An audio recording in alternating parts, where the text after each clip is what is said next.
দাদা, আমার কিন্তু খুব ভয় লাগছে। এই যা, কেড়ে বৃষ্টি শুরু হয়ে গেল। শীত লাগছে তো। এইবারে আসবে তোর মেছো ভূত। এই তোরা কারা? ঝড় বৃষ্টির মধ্যে গাছ তলায় কি করিস? মরার ভয় নেই নাকি? ও বুটাই দাদা, কেউ ভূত। এই দাঁড়া তো, আমরা বুটাই আর তিলু মাছ ধরতে গিয়ে আটকে গিয়েছি। ও, মাছ! চল চল, আমার সাথে চল। এই ঝড় বৃষ্টিতে এখানে থাকলে কি আর বাঁচবি নাকি? আয় আয়, তাড়াতাড়ি আমার সাথে আয়। কি গো বুটাই দা, যাবো? চল তো গিয়েই দেখি, এখানে দাঁড়িয়ে থাকলে তো এমনিই মরে যাব।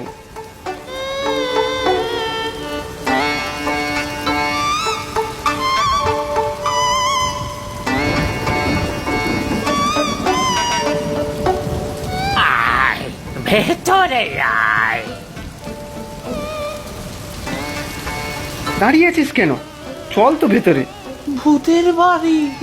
গাছের ভূতের থেকে বাড়ির ভূত ভালো, বৃষ্টিতে তো আর ভিজতে হবে না। কি রে, বাইরে দাঁড়িয়ে কি করছিস? আয় ভেতরে। মাছটা কি করব ভাবছি। কি করবি আবার? এত বড় মাছ নিয়ে আয় ভেতরে। নির্ঘাত মেছো ভূত।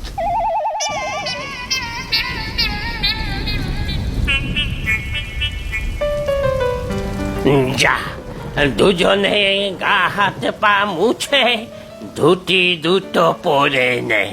জামা তো নেই, দুটো ফতুয়া দিচ্ছি, একটু বড় হবে হয়তো। ধুতি পরবো কেমন করে? ও লুঙ্গির মতো পেঁচিয়ে পরে নেব। যা, ভিজে জামা কাপড় ছেড়ে আয়, না হলে বুকে সর্দি বসবে। আর মাছটা এখানে রেখে যা।